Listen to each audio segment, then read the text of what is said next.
It began with a tremble in his voice. Cameras weren't rolling yet. The lights hadn't even been turned on. But Prince Harry's eyes, red, swollen, glassy, told a story that no royal press release could ever contain. The truth, it seemed, had finally caught up with him. And as he sat in that private London townhouse, far from the grand corridors of Buckingham Palace, the weight of decades crashed down on him like a tidal wave. A truth so old, so buried, so unspeakable, that even those who swore loyalty to the crown never dared whisper it out loud. Before we continue, please hit the like button, subscribe to the channel, and turn on the notification bell for updates. But now, after years of speculation, insider leaks, and emotional scars worn in plain sight, the secret about Harry's parentage, the one rumor the monarchy never wanted to face, was no longer just gossip. It was, according to one palace insider, confirmed. And that confirmation didn't come quietly. Because the man once called the People's Prince, the fiery-haired rebel who walked behind his mother's coffin, reportedly broke down in tears as the truth of his bloodline was finally laid bare. But what was the truth? And why did it take so long for it to come out? That's where this story begins, not in a castle, but in a memory. A memory of a woman who loved too deeply, who suffered too publicly, and who left behind more questions than answers. Princess Diana, Britain's beloved Rose, wasn't just a royal icon. She was a mother, a protector, and, perhaps, the keeper of the monarchy's most explosive secret. So let's go back to the early 1980s, when the fairy tale of Diana and Charles was still intact, or at least appeared to be. The world saw perfection, a princess in love, a dashing prince by her side, two young boys symbolizing the future of the crown. But behind those palace walls, the air was cold, the silence heavy, and as Charles's attention turned elsewhere, toward a woman history would come to know as Camilla Parker Bowles, Diana found herself spiraling into loneliness, humiliation, and quiet rebellion. It was in that emotional storm that another man entered her orbit, a man named James Hewitt. He wasn't royal, he wasn't titled, but he was charming, attentive, and, most importantly, kind. For Diana, who had been emotionally abandoned by her husband, Hewitt was the warmth she'd been starved of. They met through mutual acquaintances.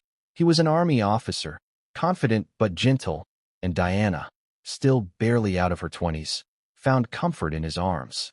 Now, for years, the palace has insisted that the affair began after Harry's birth, that there was no possible overlap, that timelines were clear. But were they? Even today, former royal staff, bodyguards, and journalists quietly contradict that claim. Some insist they saw Hewitt around far earlier than the official story allows. Others recall phone calls, drives through country lanes, and visits to Kensington Palace that no one was supposed to know about. And here's where things get messy. Because once photos of Diana and Hewitt emerged, once the tabloids got wind of a red-haired officer and a lonely princess, the rumor mill ignited. It wasn't just about adultery anymore. It was about parentage. The resemblance between Harry and Hewitt was undeniable to the public eye. The same hair color, the same jawline, even similar expressions. Was it coincidence? Genetics? Or something deeper? The British press dared not say it outright in those early years, but the implication hung heavy. Was James Hewitt Prince Harry's real father? For decades, the question lingered like a shadow. The palace dismissed it. Hewitt denied it, publicly, firmly, even angrily. He said the affair began years after Harry's birth. Case closed. Or so it seemed. Because decades later, buried in the archives of royal correspondence, whispers of new evidence began to emerge. A note, a photograph, a testimony from someone who claimed to know the truth. And according to one high-level palace insider, someone who had access to documents sealed for years, it wasn't just rumor anymore. The truth had allegedly been verified. But before we reach that moment, before we uncover what was said in that secret conversation that broke Harry's composure, we need to understand something bigger, the psychology of silence inside the royal system. You see, the monarchy doesn't deal in truth. It deals in preservation. Every scandal, every rumor, every emotional breakdown is handled like a national emergency. If the truth threatens the image wins, every time. From the outside, the royal family appears unshakable. But behind the velvet curtains, silence is a weapon. Diana learned that the hard way. Her marriage was a performance, her pain, a press headline. She smiled for cameras while breaking inside. She played the dutiful wife while her husband's heart belonged elsewhere. And through all of it, she protected her sons with ferocity. But even Diana couldn't protect them from history. She knew the system too well. She knew what would happen if certain truths ever came out. That's why she kept diaries, letters, and notes. Some were emotional confessions, others, quiet warnings. She once wrote, "They will destroy me for telling the truth." And maybe she wasn't just talking about herself. Maybe she was talking about what would happen to anyone who dared to expose the monarchy's biggest secret. But the truth has a strange way of resurfacing, especially when it involves the people's princess and her son, the prince who walked away from it all. Now, fast forward to recent years. Harry and Meghan's explosive exit from royal life wasn't just about media harassment or family tension. Many insiders now claim it was about something far deeper, an identity crisis that had been brewing in Harry for years. For much of his adult life, Harry struggled with belonging. He once admitted in an interview, "There were moments I felt like I didn't fit in anywhere." At the time, it sounded like emotional vulnerability. But in light of new information, it reads differently. Almost like a cry from someone who knew, deep down, that something didn't add up. According to one former royal aide, Harry had always asked questions about his resemblance, or lack thereof, to his father. He adored his mother, and he respected his grandmother. But Charles? That relationship was complicated, even before Megxit. Remember the moments caught on camera? Charles looking away, Harry standing apart, William positioned as the heir while Harry lingered like an afterthought. The coldness was visible. Was it emotional distance, or something more deliberate? And then came the bombshell, an alleged private meeting between Harry and a longtime palace insider who had served under both Diana and the late Queen. In that meeting, the insider reportedly revealed what no one else dared to say, that a secret paternity document, long hidden under lock and key, had finally been confirmed. That it wasn't rumor. It wasn't tabloid fiction. It was the truth. And that truth traced back to one man, James Hewitt. Sources say Harry was speechless. His hands trembled. His face went pale. For a long time, he didn't speak at all. When he finally did, he allegedly whispered something no royal camera would ever record. Then who am I? A question so simple, yet so devastating. Because in that moment, every title, every privilege, every sense of identity shattered. And if that insider is telling the truth, Harry's tears weren't just about betrayal. They were about finally understanding why his entire life felt like a performance scripted by someone else. But here's where it gets even darker. The palace reportedly knew. For years, they kept it buried to preserve the line of succession, to prevent chaos, to keep the illusion intact. And those who knew? They signed non-disclosure agreements, sworn to silence under threat of ruin. Until now, because one insider, perhaps out of guilt or loyalty to Diana, finally spoke. And when they did, the walls of secrecy that had stood for 40 years began to crack. And make no mistake, this isn't just about biology. It's about the monarchy's soul. Because if Harry truly isn't Charles's son, what does that mean for the royal lineage? The bloodline? The institution itself? It raises a question bigger than any scandal.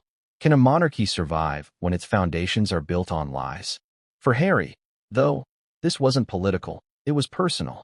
It was about his mother, his identity, and the ghost of a man he'd never fully understood until now. James Hewitt, the man once vilified by tabloids, mocked by royals, and dismissed as a liar, might have been telling the truth all along.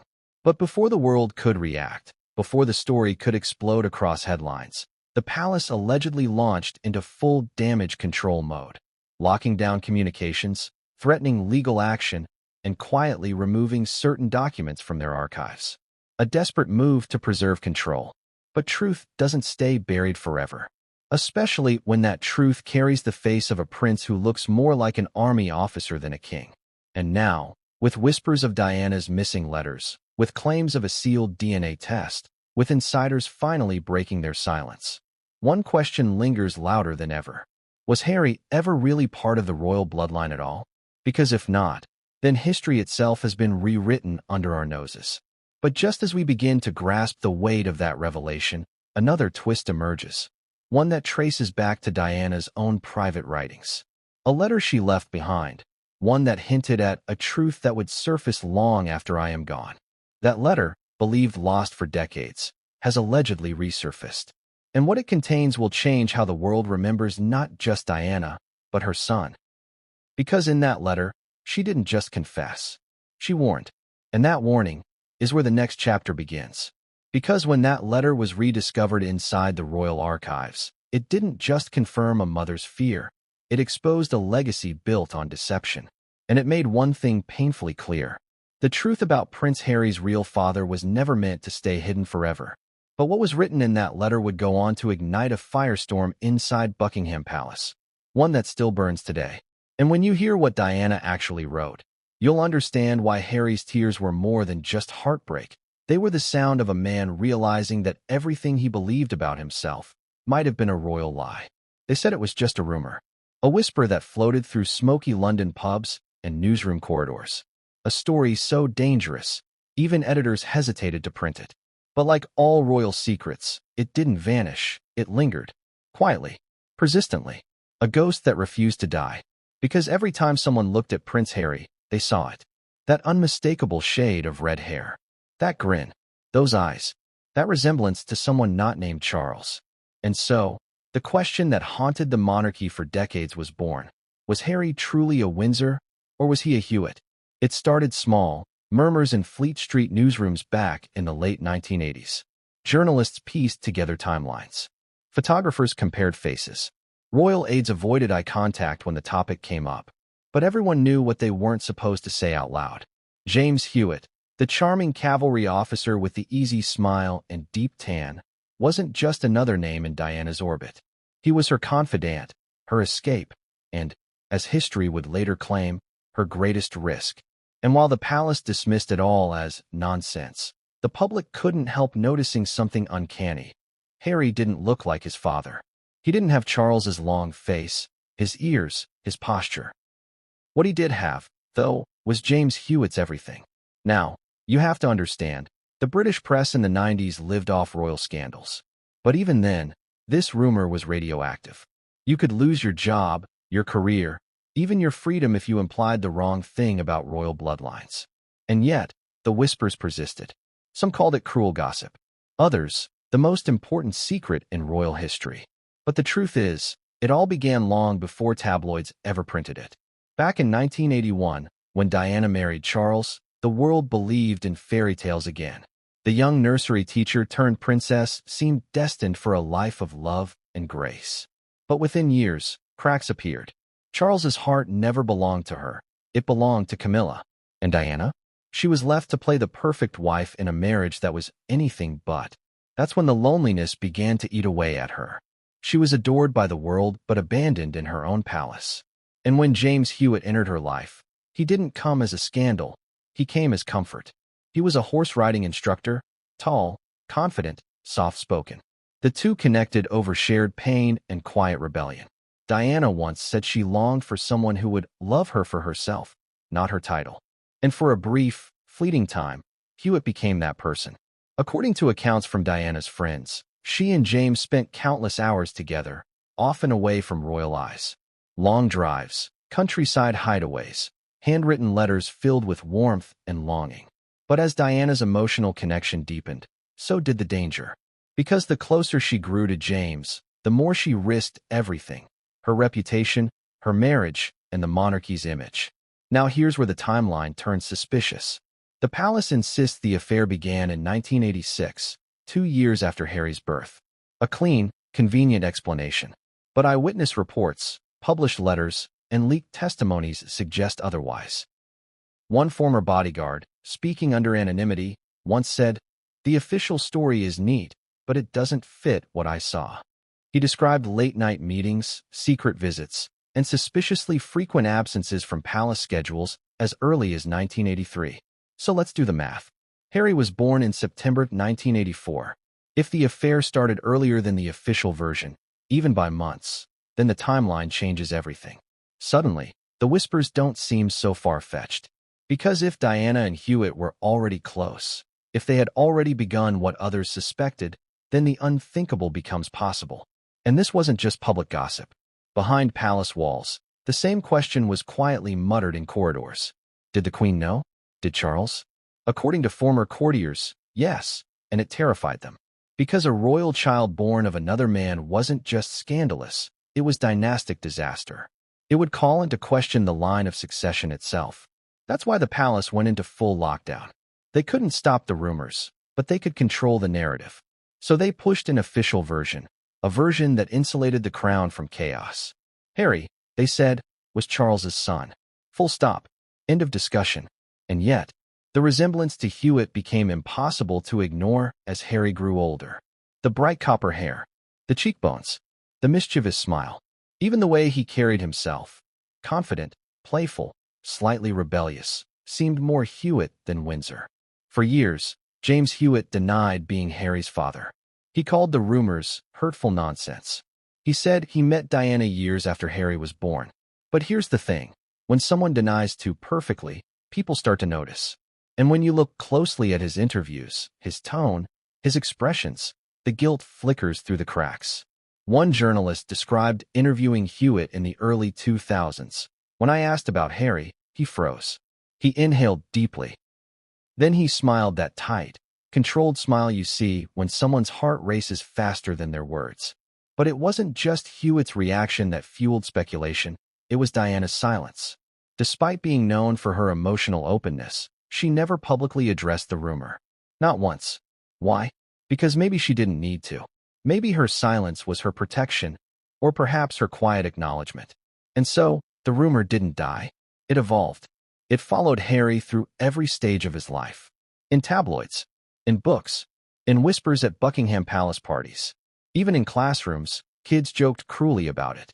Your dad's not Charles, he's the horse guy, they'd sneer. Imagine growing up with that. Imagine knowing that the world doubted your very bloodline. It wasn't just gossip, it was identity theft. And yet, Harry never addressed it directly. Until recently. In one interview years ago, a journalist asked Harry about the joke that he resembled James Hewitt. Harry laughed it off, awkwardly. He said, I assure you, my mother stopped seeing Hewitt long after I was born. But the smile faded a little too quickly. His tone hardened. You could tell the question hit deeper than he wanted to admit. Because behind that royal composure, there was confusion. He'd grown up hearing those whispers, feeling that doubt. And maybe, just maybe, he began to wonder too. Now fast forward to the present, to the moment when the rumor resurfaced with renewed force. Not from tabloids this time, but from within palace walls. A former royal archivist, nearing retirement, reportedly stumbled upon a misplaced letter in the Windsor archives, one signed by Diana herself. It wasn't labeled confidential. It wasn't locked away. It was simply forgotten. And what was written inside made even the most seasoned palace staffer tremble, because it hinted at truths the monarchy had buried for decades. Diana's words were emotional, raw, and, according to that insider, almost prophetic. She wrote about two souls bound by truth, and a secret that will outlive us all. She didn't name names, but she didn't have to. The timing, the tone, the references to a bond misunderstood left little doubt about who she meant. It was James Hewitt, and more importantly, it was about her second son. By the time this letter resurfaced, Harry had already distanced himself from royal life. He'd stepped away, moved continents, and tried to start over. But this was different. Because this wasn't about media or duty. This was about DNA. The letter reignited the rumor, but this time, it had evidence behind it. And when the palace realized the letter existed, panic ensued. According to one staffer, the moment that letter was found, the order was clear: silence it. Now, it was quietly retrieved, sealed, and filed back under sensitive correspondence. But copies already existed. And that's where the insider came in, the one who eventually met with Harry. The one who broke decades of silence to tell him what no one else dared to say. That the story wasn't a myth. That his mother had written about it. That James Hewitt's name had been quietly protected, not because it was false, but because it was true. And when Harry heard it, he reportedly didn't get angry. He cried, not out of shock, but out of relief. Relief that the gnawing feeling inside him, the sense that something had always been off, finally had an answer. He'd spent years fighting demons, depression, anger, loss. not realizing that part of his pain came from living a lie. And yet, as one insider put it, when he cried, it wasn't for himself.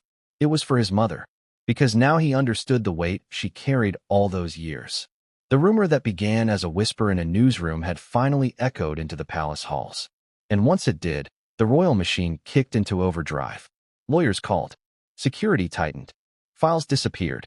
But what no one anticipated was what came next. Because just when they thought the letter had been buried again, another piece of evidence surfaced. A photograph. A single, forgotten image taken at Balmoral Castle. And in that photo, everything changed. It wasn't scandal anymore. It was proof. Proof that the timeline the palace swore by might have been a carefully crafted illusion. Because if that photograph was real, it meant Diana and Hewitt were together long before anyone was supposed to know. And that meant one thing. The whisper that never died was about to roar. The letter was never meant to be seen. Not by the press. Not by the public. And certainly not by the son whose life it would change forever. Tucked away inside a pale blue envelope, sealed with a touch of perfume and a trembling hand, it carried the voice of a woman who already knew she was living on borrowed time. It was Diana's handwriting, delicate yet determined, the same slanted script seen on thank-you notes and birthday cards. But this one was different. The words weren't written for the world. They were written for her sons. And according to the insider who rediscovered it, the message inside was nothing short of haunting. Diana's note began with love, as all her letters did. To my darling boys, William and Harry. She described her pride in them, William's curiosity, Harry's wild spirit, and how they had been her reason to smile through storms.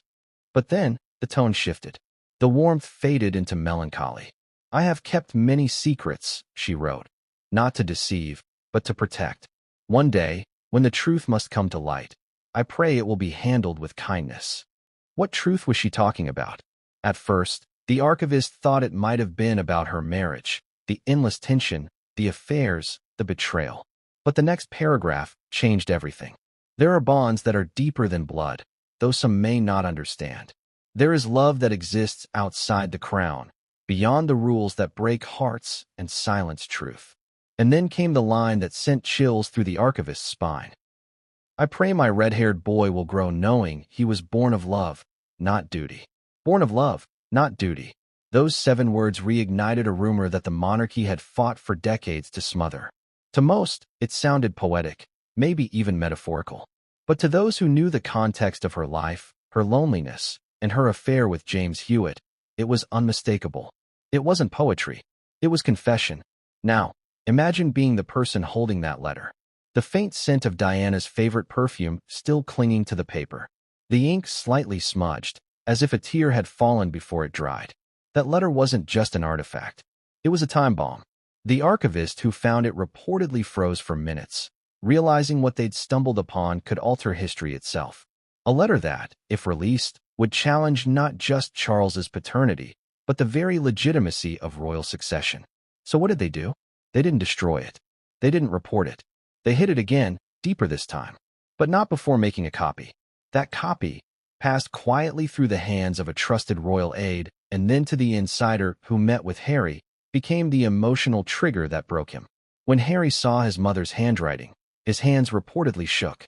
When he read that single phrase, born of love, not duty, he asked to be left alone. For 2 hours, he didn't speak. And when he finally did, he whispered the same question that would echo through every corridor of the palace in the months that followed. Did she mean Hewitt? No one answered. But deep down, everyone already knew. The letter, however, was just one of many Diana wrote in secret during her most turbulent years. You see, Diana didn't just vent to friends. She wrote everything down. Every fear, every betrayal, every instinct she couldn't share publicly. Her diaries and letters became her form of survival, a silent rebellion against the manipulation surrounding her. And she was deliberate about what she left behind. In one note to her friend and confidant Simone Simmons, Diana reportedly said, "There are things about my boys I have to write down, in case I'm not here to explain." It was prophetic, it was chilling, and it was intentional, because she knew, perhaps better than anyone, that her life was being orchestrated by forces she couldn't control. She knew about the affairs. She knew about the tapes. She even knew about the media manipulation. But what she couldn't predict was how those in power would try to rewrite her story after her death. So she wrote her own version, one that couldn't be silenced forever. And in those pages, according to insiders who have seen fragments, Diana made references to two fathers, one of duty, one of love. Two fathers. Think about that. One, the man bound to her by royal arrangement, Charles. The other, the man bound to her by emotion, James Hewitt. For years, Diana's friends claimed she used metaphors to describe her relationship with Hewitt, calling him my sunshine, or the one who saw me, not the crown. But when those metaphors appear in a letter addressed to her sons, they take on a whole new meaning. Especially when she wrote, "Harry has your spirit," in a letter to Hewitt himself, a line later confirmed by journalist Anna Pasternak, who covered the affair in her 1994 book Princess in Love. Now here's where things get fascinating. That same journalist, years later, said she regretted writing the book, not because it was false, but because it had hit too close to the truth. She admitted Diana herself had privately acknowledged the emotional bond she shared with Hewitt, one that went deeper than the world could ever know. Yet even she couldn't have known that Diana might have left behind evidence, letters that would surface long after her death. In the years following the rediscovery of that particular letter, the royal archives tightened access. Only select historians and senior officials could enter. New cataloging systems were introduced, and certain boxes were relabeled, restricted, personal. Coincidence? Hardly. You see, when the monarchy feels threatened, it doesn't shout. It suffocates. Quietly. Efficiently. They knew the implications of that letter. They knew what it would mean if the public ever saw Diana's own handwriting hinting that Harry was born of love, not duty. It wasn't just gossip anymore, it was evidence. And yet, not everyone inside the palace wanted it buried. A few loyal to Diana, people who had witnessed her heartbreak firsthand, believed the letter should reach Harry. They believed he had a right to know what his mother wrote about him. One former aide reportedly said, it was her voice, her truth, and if anyone deserved to hear it, it was her son. And so, quietly, secretly, they passed it on. Years later, when that same letter reached Harry through the insider, the one who finally broke down and told him everything, it was like hearing Diana's voice again. Only this time, her words weren't comforting. They were confirming. Confirming what he'd feared, what he'd joked about, what the tabloids had speculated for decades. That his true father might not be the man who raised him under royal protocol, but the man who loved his mother in secret. And that realization broke him. It wasn't about scandal. It wasn't even about blood. It was about love, and the crushing realization that his mother had lived and died protecting a truth she could never speak aloud. Now, here's the cruel irony. The palace always tried to use Diana's letters to humanize her legacy. They showcased her empathy, her charity, her compassion. But this letter? They couldn't. Because this letter didn't make her look saintly. It made her look dangerously human. A woman who defied royal rules. A woman who followed her heart. A woman who might have changed royal bloodlines forever. But there was one more twist. Because when the archivist found that letter, it wasn't alone. It was part of a collection. And inside that same sealed envelope was something even more shocking.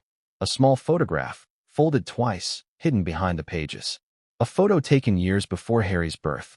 It showed Diana sitting in a sunlit garden, laughing, carefree, young, and beside her, unmistakably, was James Hewitt. No royal guards. No ceremony. No distance. Just two people sitting close enough for their knees to touch. The photograph was dated 1983, a full year before Harry was born, which meant the official timeline the palace had fed the world for decades. The claim that Diana met Hewitt after Harry's birth was suddenly in shambles. That photo didn't just challenge history. It obliterated it. And if that photo was genuine, if that date was real, then everything the monarchy had said since 1986 was a carefully constructed lie. It was the missing puzzle piece that made sense of everything. The whispers, the rumors, the denials, and Diana's haunting words about a truth that will outlive us all. Because the photograph proved that Diana and Hewitt knew each other before Harry was born. And that was enough to send the palace into crisis mode. But what no one outside those walls knew was that the photo wasn't the only piece of evidence. There was something else. A roll of undeveloped film, discovered in the same collection, containing images that were never meant to see daylight. And when those photos were finally processed, the timeline of royal history was rewritten yet again. Because one image, in particular, captured something no one could explain away. A moment so intimate, so undeniable, that even the palace archivist reportedly whispered upon seeing it, "God help them if this ever gets out." And that image is where the next chapter begins.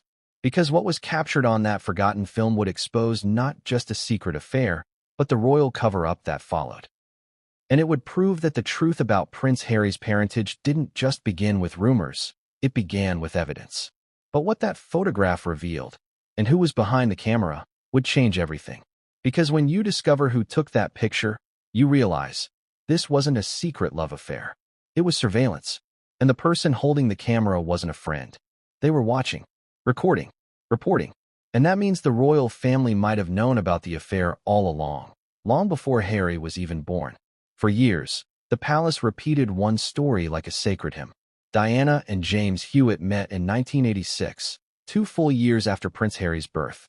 That timeline was their shield, their defense, their perfect wall of denial. Because if that date held true, then all the rumors, all the tabloid speculation, all the painful whispers about Harry's parentage could be brushed off as cruel fantasy. But what if that wall was built on lies? Because now, after the discovery of that 1983 photograph, Diana laughing beside James Hewitt before Harry was even born, the dates don't align. Not even close. And that single inconsistency unravels everything the monarchy has spent 40 years protecting. Let's rewind. When the affair was first exposed in the early 1990s, James Hewitt went on record, swearing that he didn't meet Diana until 1986. He said they were introduced by her friend Hazel West, who sought writing lessons for the princess.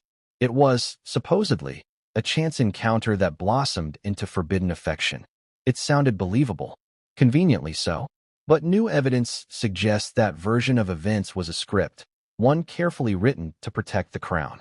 Because as early as 1983, witnesses were already seeing a young cavalry officer quietly visiting Kensington Palace through side entrances.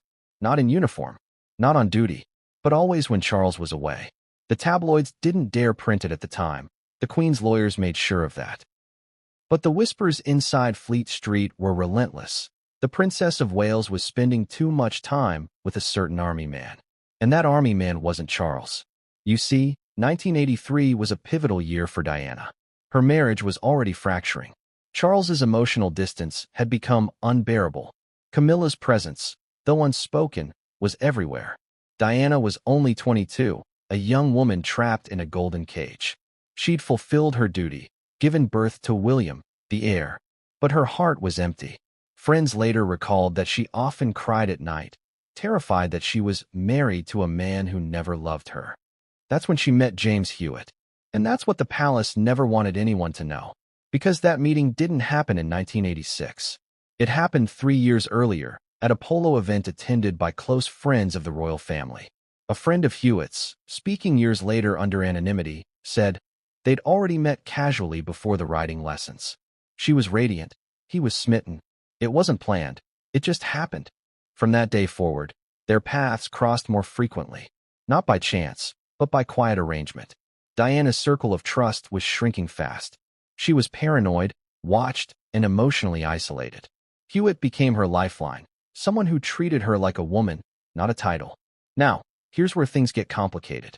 If the two were seeing each other as early as 1983, that means by late 1983 or early 1984, the period when Diana conceived Harry, their relationship was already emotionally intimate.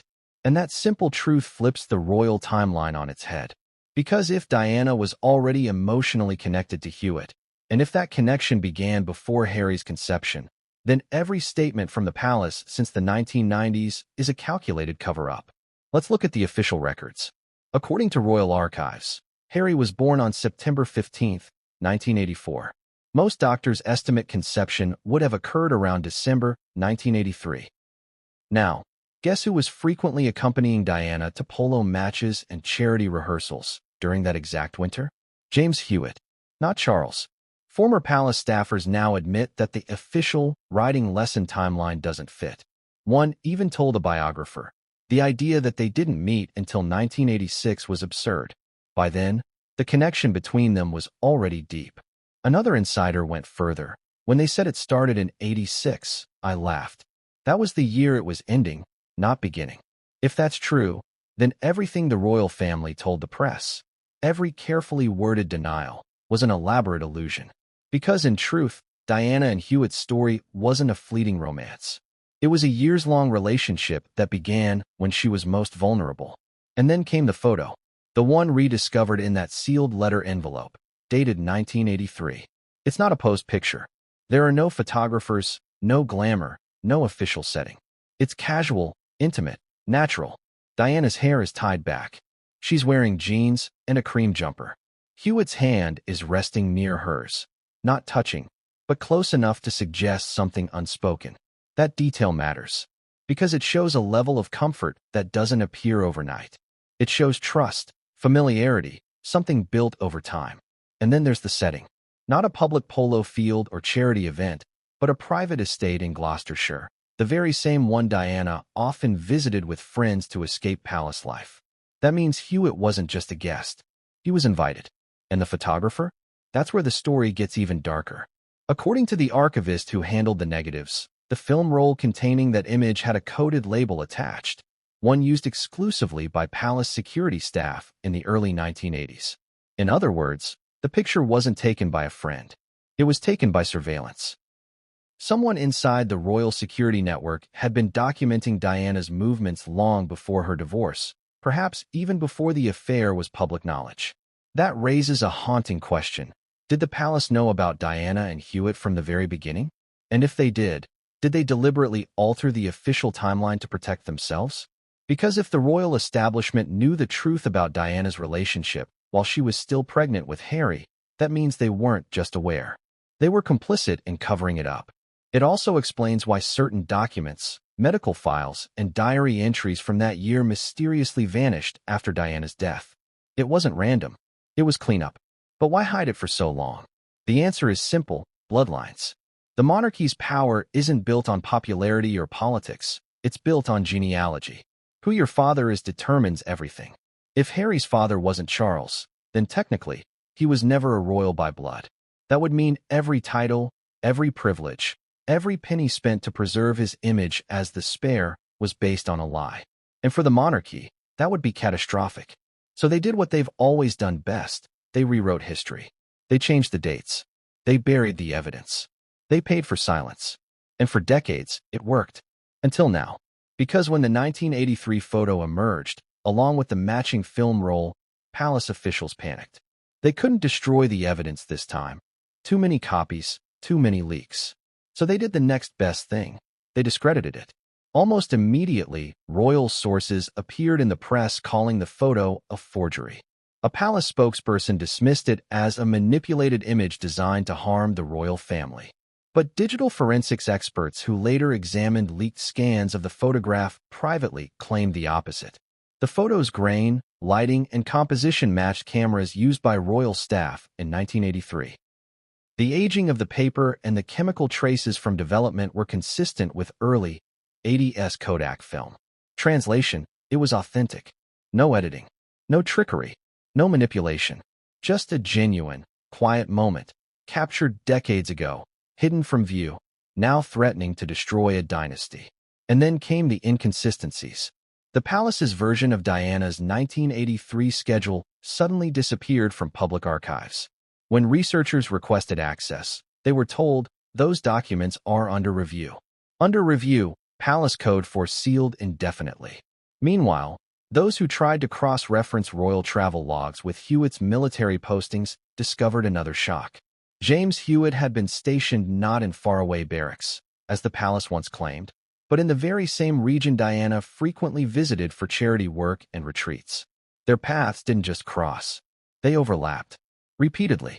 Which meant their relationship wasn't coincidence. It was proximity. As one historian bluntly put it, if the official timeline is true, then we have to believe Diana had the power to bend time.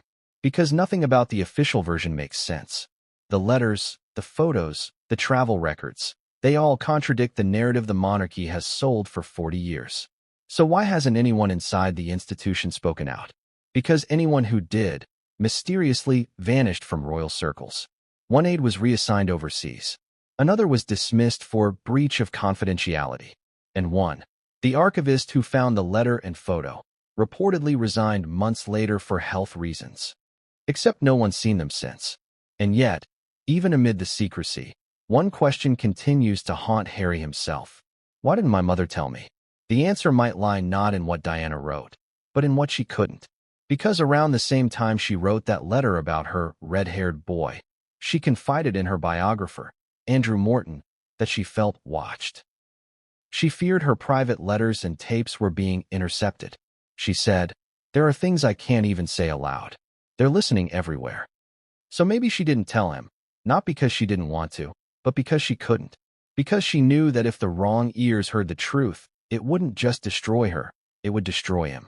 And that maternal instinct, that fierce protection, may have been the reason Harry only learned the truth decades later, when the insider finally broke the silence. But that insider wasn't the only one who knew. Because after that 1983 photograph came to light, a second image emerged, one even more controversial. It wasn't a candid garden shot. It was formal, composed, intentional, and it showed Diana and Hewitt standing together in the same frame, during an event that, according to royal records, never happened.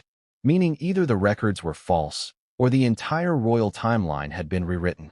And when experts traced that image back to its source, the truth was even more disturbing. Because the photo wasn't from a tabloid, a friend, or a leak. It came from within Buckingham Palace's own archive, filed, labeled, and then quietly removed, until someone forgot to delete the reference code.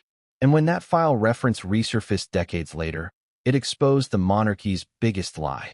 Because if that picture was real, then the affair didn't begin after Harry's birth. It began before.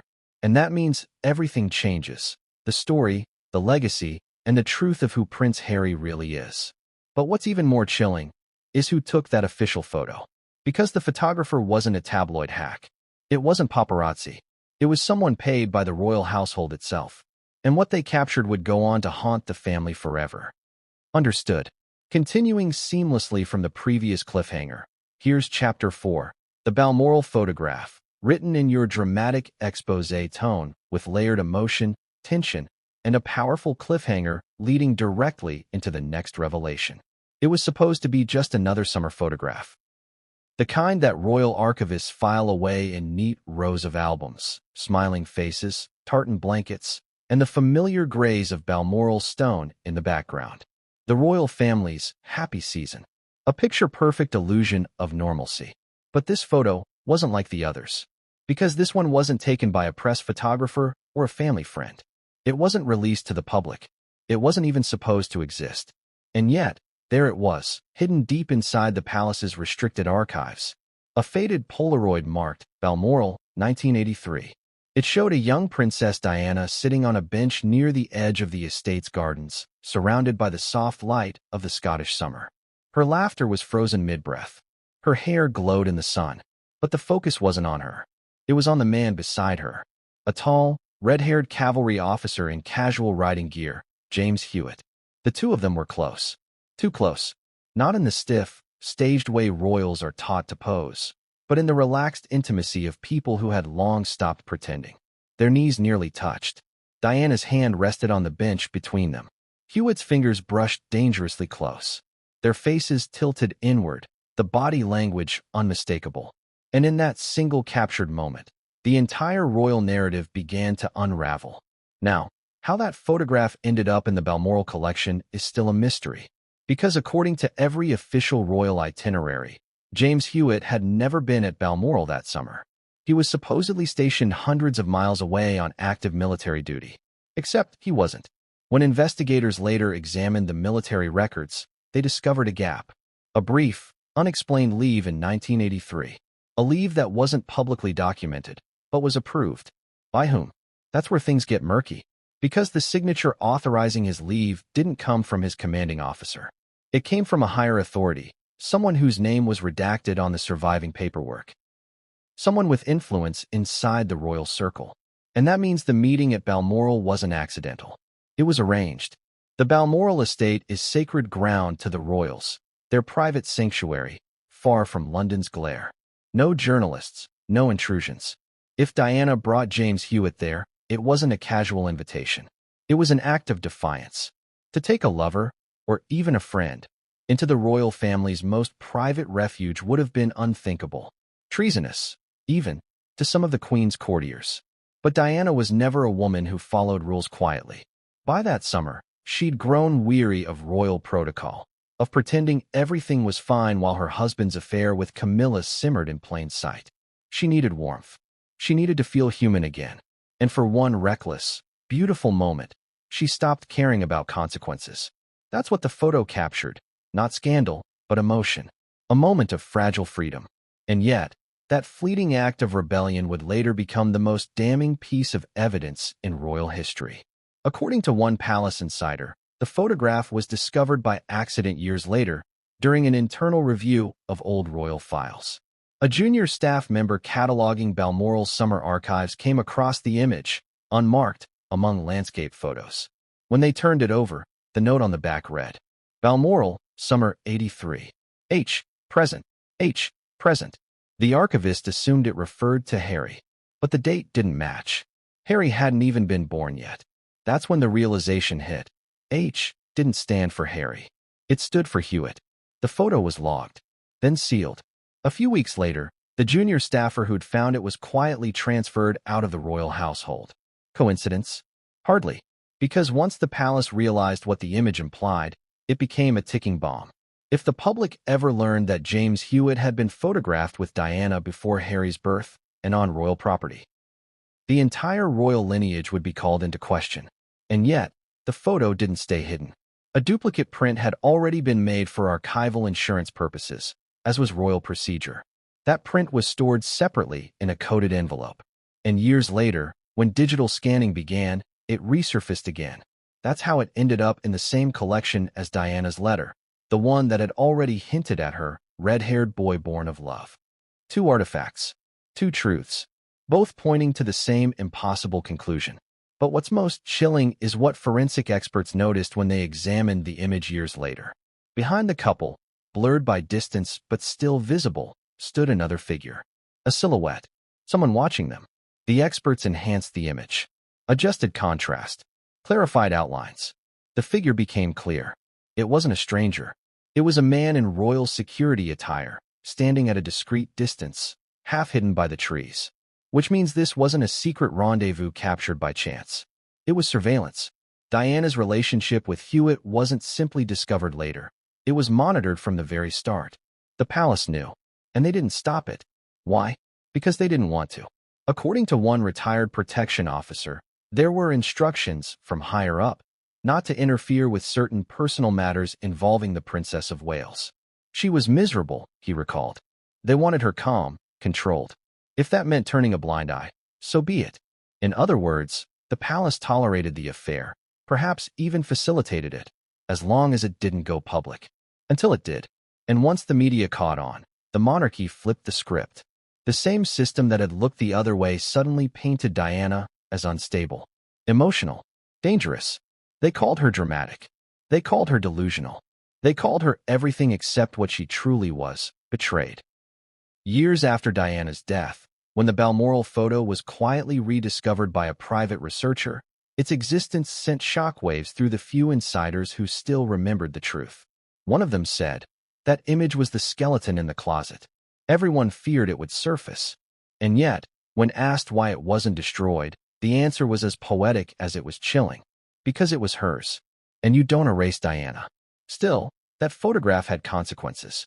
When word of its rediscovery reached certain royal circles, an emergency meeting was allegedly called at Clarence House. Documents were reviewed. Calls were made. Archives were restricted again. But this time, it was too late. The image had already been duplicated. The metadata verified. The timeline established. And that meant one thing. The official royal version, that Diana and Hewitt met after Harry's birth, was officially impossible. The Balmoral photograph was proof of a pre-existing relationship. And that revelation blew a hole through the monarchy's carefully crafted myth. But this photo wasn't just about Diana and Hewitt. It was about Harry. Because if the affair began before 1984, then the long-denied possibility that Hewitt could be Harry's father suddenly became not only plausible, but undeniable. And that's where the emotional weight of this story hits hardest. Because behind all the political implications, the constitutional panic, the media frenzy, there's a boy. A boy who grew up in castles yet never felt at home. A boy whose entire life was defined by duty, expectation, and a surname he might never have truly belonged to. For Harry, the discovery of the Balmoral photo wasn't just proof. It was validation.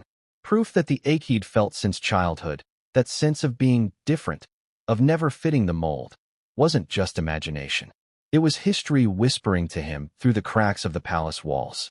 But the photograph wasn't the end.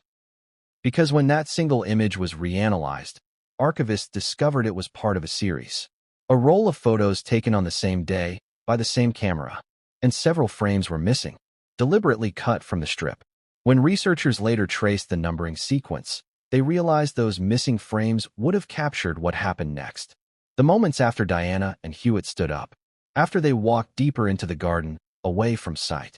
The missing frames could have shown their gestures, their expressions, their intimacy, the undeniable proof of what they truly were to each other. But those images are gone. Destroyed, according to some. Locked away, according to others. Yet one man, the original royal photographer assigned to Balmoral that season, later confessed to something extraordinary. In a rare off-the-record conversation before his death, he told a journalist, "Not all the photos were destroyed. One set was copied. Quietly. For insurance. Insurance. Against what? He never said. But his final words were chilling. Let's just say if that set ever gets out, the monarchy won't survive the week." So the question becomes, who has those missing photographs now? Some believe they're buried deep within private archives, locked under the crown's personal classification. Others whisper they were smuggled out, traded, even, by someone who understood their worth. Because a photo like that isn't just a relic. It's leverage. And in a world where power and secrecy are currency, leverage can topple kingdoms. But the Balmoral photograph wasn't just a scandal frozen in time. It was a prophecy, a foreshadowing of everything that would follow.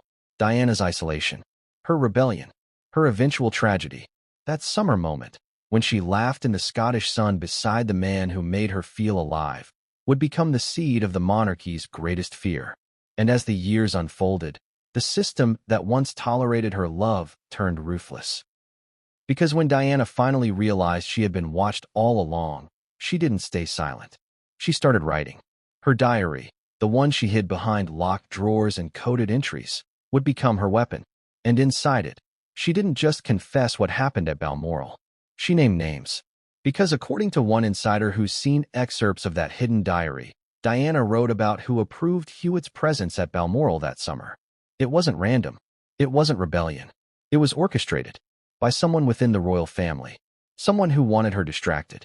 Someone who knew exactly what might happen if they gave a lonely princess just enough freedom to hang herself with scandal.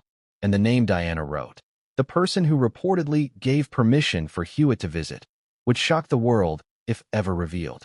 Because it wasn't Charles. It was someone even closer to the throne. And when that name finally surfaces, everything the world thinks it knows about the monarchy will change. Because that person didn't just allow Diana's affair. They arranged either room was quiet. Too quiet.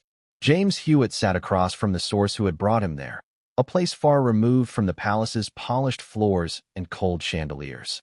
No cameras. No reporters. Just shadows and the weight of decades. He looked older than his years. The easy charm that had once made him irresistible was replaced by a weariness, a man carrying a secret that had cost him everything. His eyes, normally mischievous, now darted nervously, scanning the room as though he expected someone to burst through the door at any moment. "I need to say this," he whispered, "because I can't carry it anymore." The words hung in the air like smoke from a candle in a sealed room. It wasn't the first time Hewitt had been asked about Diana, about Harry, about the whispers that had shadowed the monarchy for decades. But this time was different. This time, he wasn't speaking to the press. This time, he wasn't being recorded for a book. This time, he was speaking to someone who could change everything. He leaned forward, his hands trembling slightly. "I've kept quiet for years," he said, his voice barely audible. Not for me. Not for my own sake. For her. And for him. I didn't want to hurt anyone. Not the family. Not the boy. The insider across from him swallowed hard. James, you understand what you're saying? I do, he replied. But I need the truth to come out. Because if it doesn't, he'll grow up thinking he's alone. Misunderstood. Like I was misunderstood all those years. He paused, closed his eyes, his chest heaving with the weight of confession. And if he knew, if he truly knew what's in those letters, in those photos, he would understand everything. Why she laughed, why she cried, why she left, why she protected him. The room felt smaller as he spoke. The air thickened with decades of silence, a silence that had been shared by countless insiders, staffers, and even the royal household itself. He opened his eyes again, glancing toward the door as though expecting someone, anyone, to hear him. I loved her, he said finally, more than I thought I could love anyone. And I tried to be there for him, in the ways I could. But I was never allowed.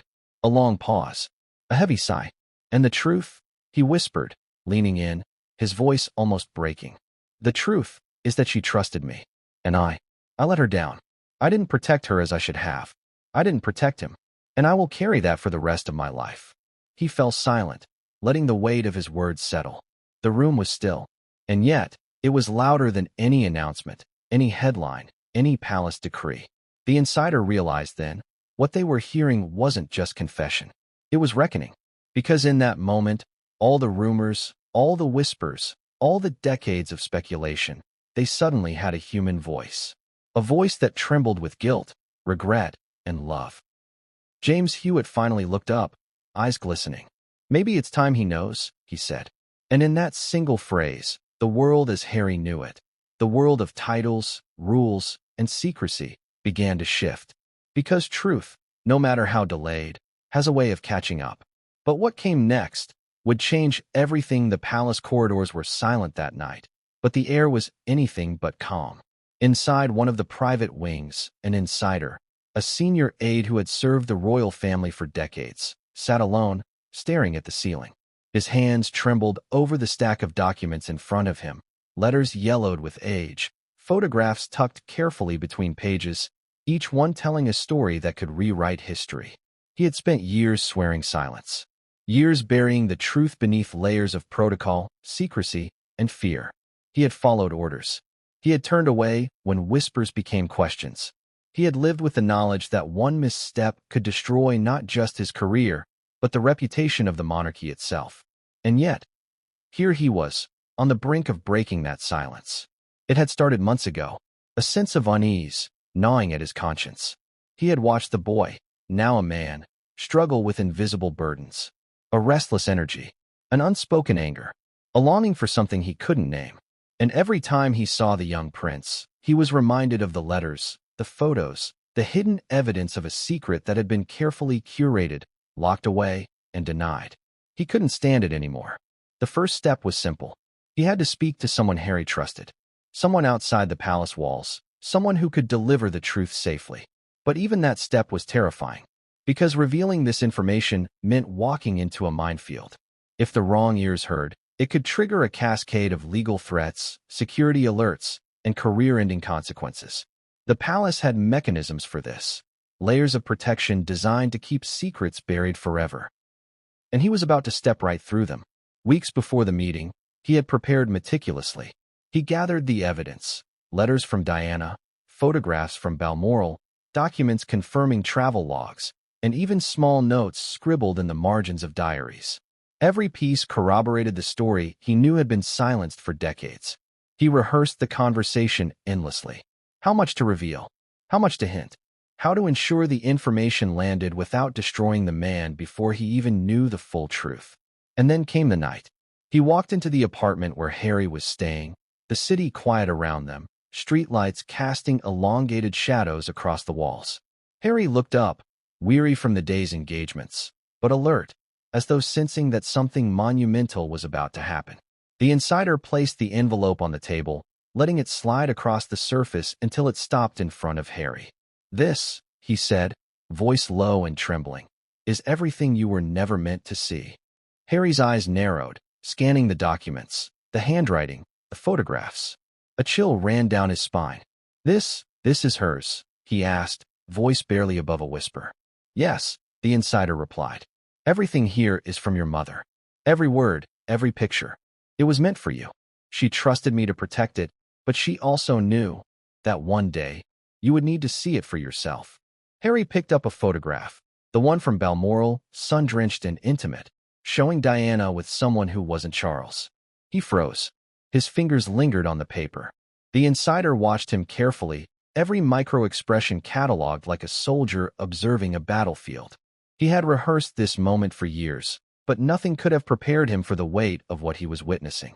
Harry's eyes welled up with tears, but they didn't fall immediately. Instead, they lingered, threatening to spill, suspended in the space between disbelief and comprehension. Why didn't anyone tell me? Harry asked, his voice breaking.